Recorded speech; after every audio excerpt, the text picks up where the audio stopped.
here on Democracy Now!, democracynow.org, The War and Peace Report. I'm Amy Goodman with Aaron Mate. We turn now to the crisis in Egypt. After being held incommunicado for nearly 4 weeks, ousted Egyptian President Mohamed Morsi was allowed to meet today with European envoy Catherine Ashton. Ashton said she was flown by a military helicopter to an undisclosed location to meet Morsi. He's well, and we had a friendly and open and very frank discussion for the 2 hours I saw him, and I saw where he was. I don't know where he is, but I saw the facilities he has.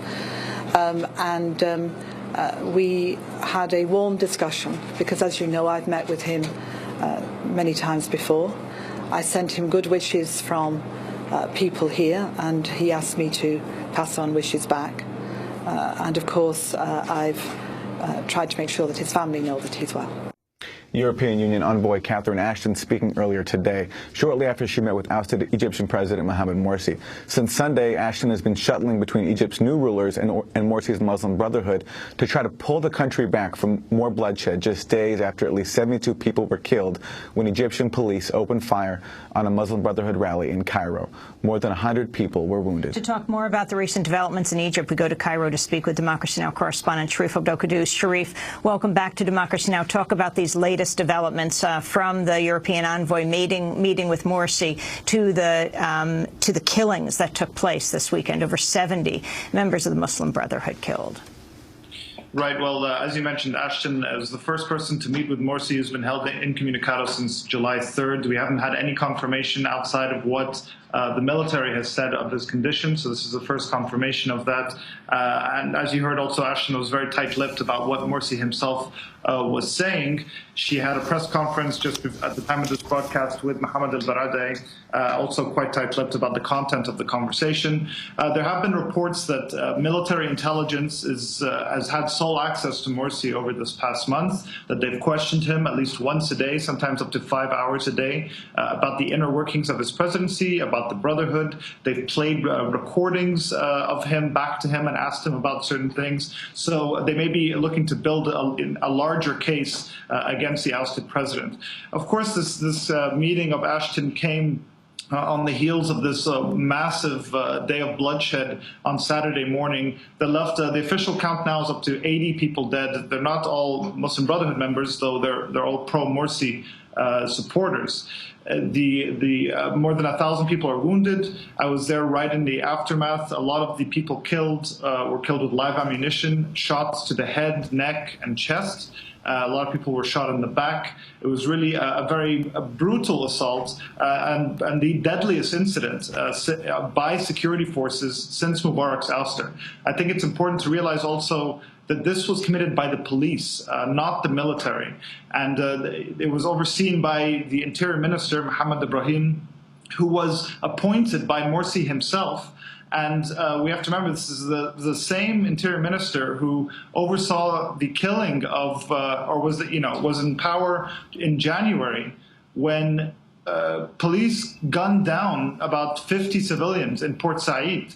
And at the time, Morsi's response was to go on national television and thank the police for their efforts and institute a state of emergency.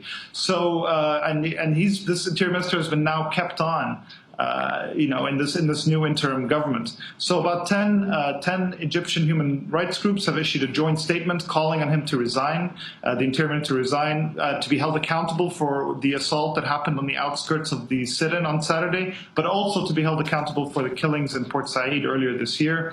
They've also called on the Muslim Brotherhood to reject political violence and sectarian incitement and ask members or people who are part of the sit-in to turn in any weapons that they might have. So this is a situation we're in, and we're also seeing the security apparatus and the army really exploiting this very large wave of popular disdain for the Muslim Brotherhood to carve out an equally, or if not even more, repressive political order than the one preceded it.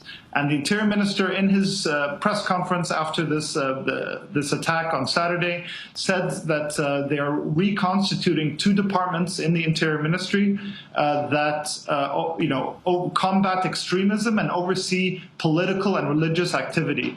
And he used the former name of State Security, which was supposedly disbanded and renamed National Security.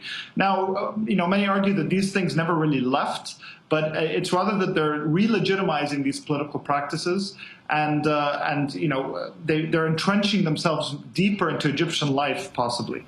And finally, we have a very real threat of more impending violence.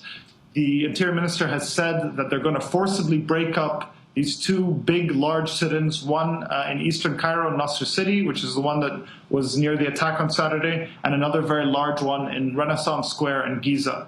And the prospect of where thousands of people are camped out, and with the police and army being using these violent tactics that they have for so many years, the prospect of more bloodshed is very real. We wanted to go to the city of Ismailia, where clashes erupted on Sunday between the supporters of Morsi and the local police. And this was during a funeral for a Morsi supporter named Ahmed al-Sayed, who was killed Saturday in Cairo. His mother said he was killed trying to help others. We can't do anything but leave our fate to God. My son went out in the medical squad and he died while he was defending it, while he was carrying the people, the body parts. Where is al-Azhar's Sheikh? Where is Sisi? Where are the people? Where are the people that went down on Friday and told Sisi to go down and beat the people? Whoever went down on Friday with Sisi, they are the ones who killed my son.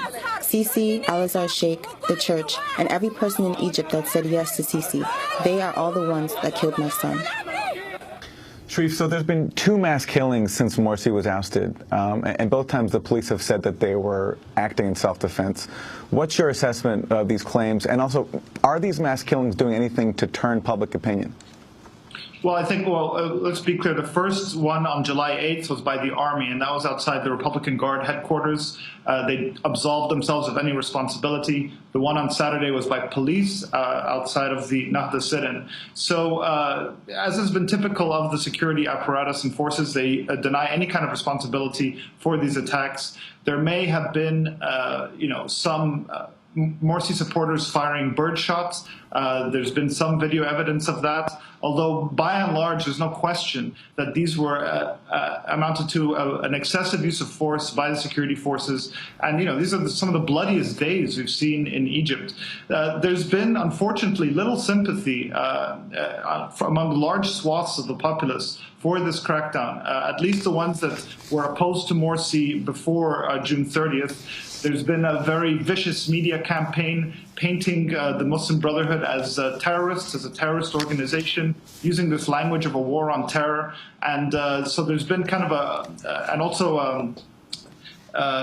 lot of army worship and a cult of personality around al-Sisi.